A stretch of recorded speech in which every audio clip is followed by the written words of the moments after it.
So as of today of recording this video, Hollywood Rip Ride Rockit at Universal Studios Florida has permanently closed. And since the announcement of its closure earlier this year, the anticipation for its replacement is super high. Mostly because Universal has been killing it recently with some of its new coasters.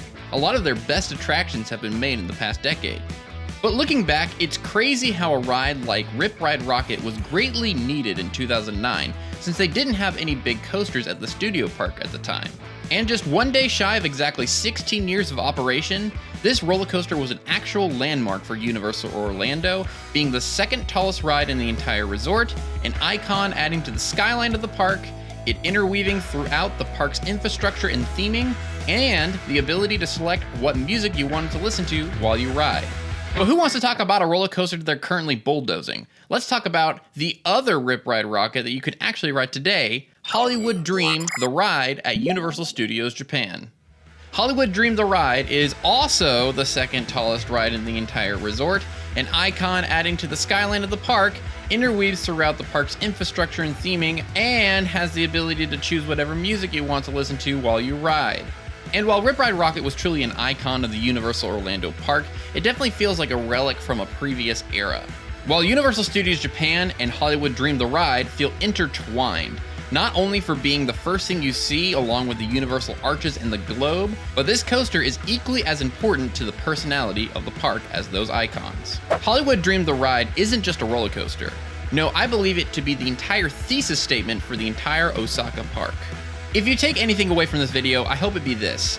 Every single park in the world needs a big, bold, intense coaster like Hollywood Dream. My name is Seth Kubersky, and I am a theme park, theater, and travel journalist based out of Orlando, Florida. I've been here since the mid-90s.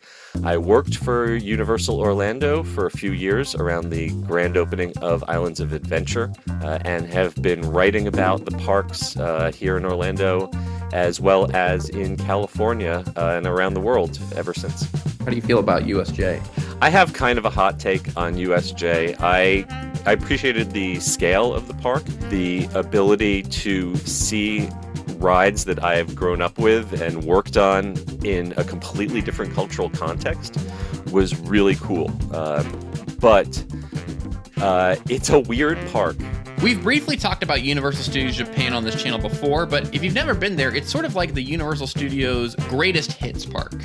It's the only Universal park with no Transformers presence and a lot more Woody Woodpecker.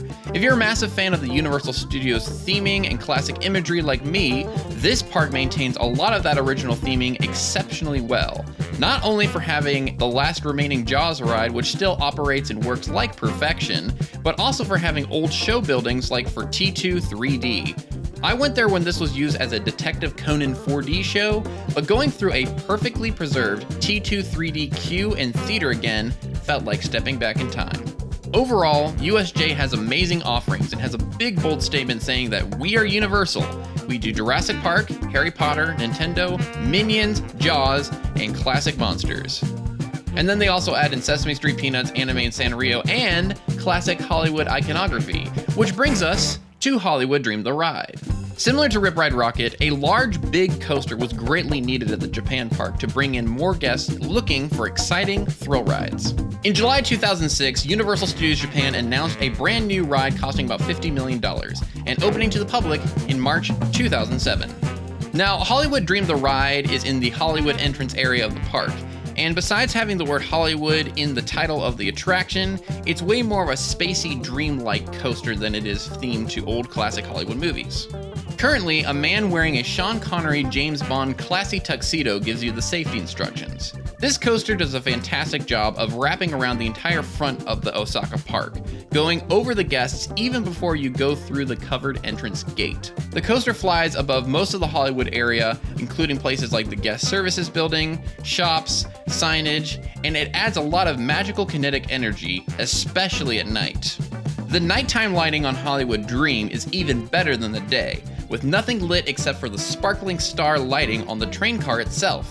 From the ground, it's almost like looking at a shooting star flying above you. Now, if this sounds familiar to any of you who've ridden Stardust Racers at Epic Universe, it has a very similar nighttime lighting package as well. And while Stardust Racers does have amazing dueling sections and incredible nighttime lighting on the coaster trains, the layout feels a lot more tucked away from the rest of the Epic Universe park, unlike Hollywood Dream, which is noticeable from almost every section of USJ. Hollywood Dream the Ride is very much if you combine the nighttime lighting of Stardust Racers and the music interactivity of Rip Ride Rockit together. But the big difference that Hollywood Dream the Ride has over all of them is having a permanent coaster train going in reverse, essentially being a different attraction itself, Hollywood Dream Backdrop. Backdrop is 4 times as intense as the regular Hollywood Dream, and it also gets about 4 times as long of a wait as well. Also, the trains going forwards are silver and the trains going backwards are red. From a distance, the backwards vehicles look extremely similar to the vehicles of Rip Ride Rockit, but they're a little bit more aerodynamic. But having a permanent backwards train at all times adds a lot more thrill and is super exciting.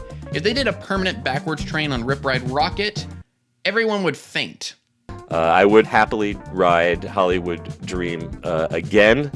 Honestly, it really was like if the Incredible Hulk coaster and Rip Ride Rockit had a baby.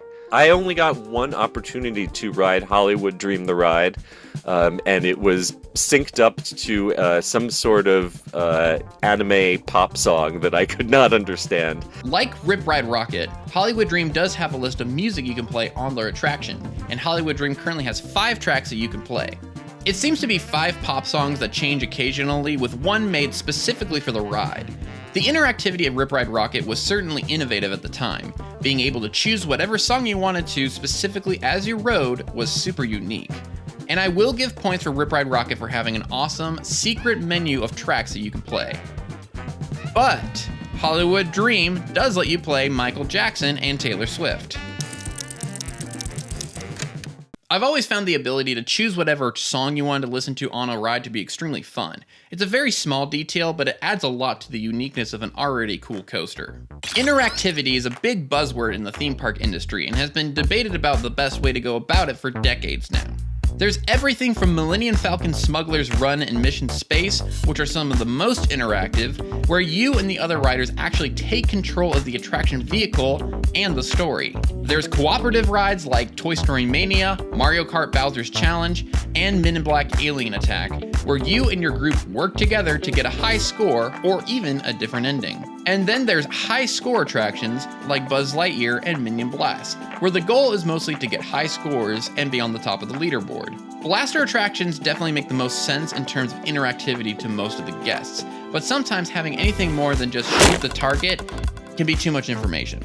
So having something as simple as just choosing the soundtrack to what you ride with is a very easy and simple way to make something feel personable, interactive, and not having too much of an info dump. But as much as I like the fun of choosing my own song for an attraction, I do prefer the randomness from a playlist of songs like on both of the Guardians of the Galaxy attractions. That way, the reward of getting your favorite song on an attraction makes the experience feel extra special, like you just won the lottery, or almost like hitting your favorite song on shuffle. Yes, I still have an iPod. You know, I think that picking a song at the beginning of a ride is about as much interactivity as I could handle on an extreme roller coaster. If the physical ride is extreme enough, I don't need to be pushing buttons or shooting guns. I just want to focus on that physical experience. But getting to mix it up a little by changing out the soundtrack was the one thing about Hollywood Rip Ride Rockit I really appreciated. Honestly, I very, very rarely ever listen to any of the programmed-in selections, especially when they whittled them down to just one per category. I was a secret menu guy all the way. And while Rip Ride Rockit's song choice was a brand new concept for the Orlando parks, there's something about the limited choices of songs on Hollywood Dream and the futuristic space aesthetic that make this coaster feel much more timeless. As we mentioned before, Hollywood Dream the Ride was greatly needed for the Universal Studios Japan park, and the same with Rip Ride Rockit at Universal Studios Florida. While Islands of Adventure had the Incredible Hulk coaster and Dueling Dragons, the studios had Revenge of the Mummy and the Woody Woodpecker coaster. And while Rip Ride Rockit and roller coasters just might not be your thing, for the general public who only go to theme parks occasionally or maybe once every couple of years, roller coasters equal theme parks in a lot of the general public's minds. This is one of the things that plagued many of the Disney parks early on. Disney's Animal Kingdom in their early years needed the general audience to think of the park as a theme park, and they built Expedition Everest. Rock and Roller Coaster starring Aerosmith at Disney's Hollywood Studios was built to bring the young people in and get excited to visit the park. And even more recently, Epcot getting Cosmic Rewind was another solution to this issue. All of these roller coaster attractions helped solidify the idea that these places were theme parks worth visiting. Not only did it help bring in more adrenaline-seeking guests, but having a big, intense coaster in your park helps diversify your attraction lineup. Many theme park guests often equate a big, bold coaster with the must-do experience of the park, which justifies their visit and the price of the admission. So having something like Hollywood Dream the Ride in Japan does a great job of setting the tone of anticipation, excitement, and fun even before you go through the gate. Think of your favorite theme park in the entire world. I'm sure it has at least one big, bold, intense coaster. This includes parks like Cedar Fair Parks, Six Flags, and Busch Gardens, which might have a huge collection of coasters, but all of them have a landmark coaster, which is their crown jewel. And having an iconic coaster helps signal to the guests that this was worth traveling for, and it also feels like a challenge that they can accomplish to make it feel like they won the day. Universal Studios Hollywood is finally getting their big, bold coaster they've been waiting for decades now. And I think this will bring a lot more thrill seekers into the park and also diversify their attraction lineup, making the park feel more like a complete experience. As audiences have evolved and matured, you have a wider range of people who are willing to do more extreme thrill rides. So I think people's tolerance for thrills has increased, which therefore means that a more thrilling coaster can attract a wider audience than it might have during the 70s or the 80s. Part of it is just the new technology that has come out, allowing them to create roller coasters that are both thrilling but also fit in a theme, something like a Velocicoaster. In the old days, that might have been a indoor or family style roller coaster, whereas now we can have the theming, we can feel like we're being chased by dinosaurs, but still have the loops and the high speed and the inversions.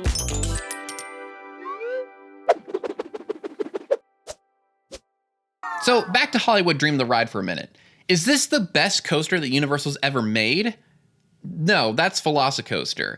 But if we didn't have Hollywood Dream the Ride, we wouldn't have many classic attractions that we currently have at the Universal parks. Part of what makes Hollywood Dream the Ride so fun is not only being the big, bold coaster you see when you're walking up to the park, but it's also super smooth and very glidey, and I couldn't help but to scream and laugh the entire time I was riding it.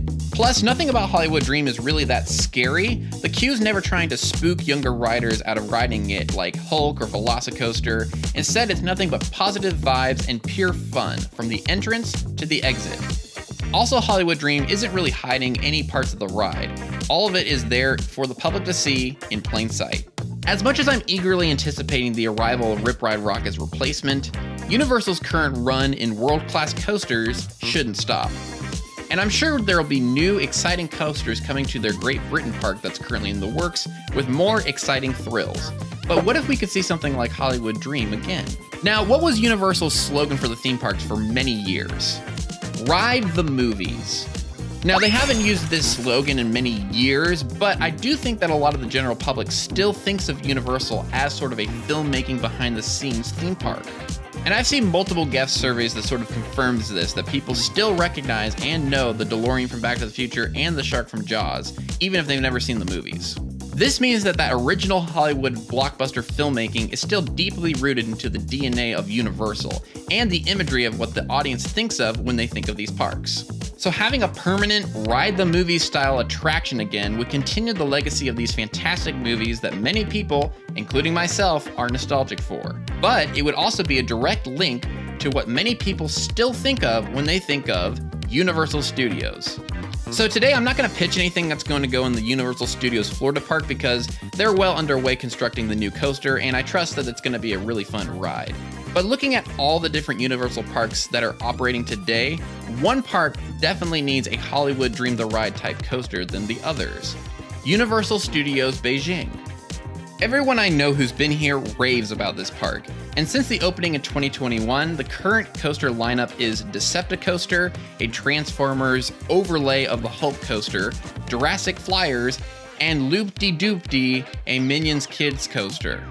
I'm unaware of any brand new rides coming to Universal Studios Beijing anytime soon, and I think a brand new coaster would bring a lot more thrill seekers in and help diversify their attraction lineup.